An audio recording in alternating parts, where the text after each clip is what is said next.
अंबरनाथमध्ये तरुणावर प्राणघातक हल्ला। अंबरनाथमध्ये एका तरुणावर तीक्ष्ण हत्याराने प्राणघातक हल्ला करण्यात आलाय। अंबरनाथ शहरातून जाणाऱ्या कल्याण बदलापूर महामार्गालगत असलेल्या औद्योगिक प्रशिक्षण संस्थेच्या ठिकाणी हा तरुण जखमी अवस्थेत पडला होता। त्याच्या मानेवर तीक्ष्ण हत्याराने हल्ला करण्यात आला आहे।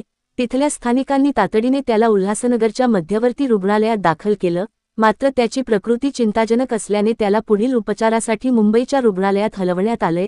दरम्यान पोलिसांनी या प्रकरणी गुन्हा दाखल केला असून अज्ञात हल्लेखोरांचा पोलीस शोध घेत आहेत। मुख्य संपादक संजय भाऊ वागोदे, युगांधर, महाराष्ट्र न्यूज, अंबर।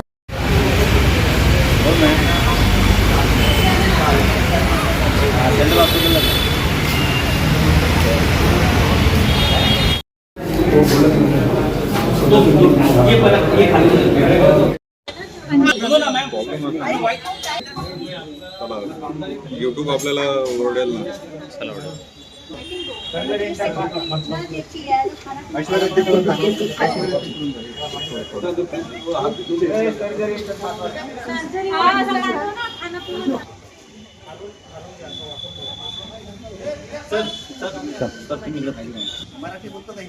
काय सर? हिंदी है सर।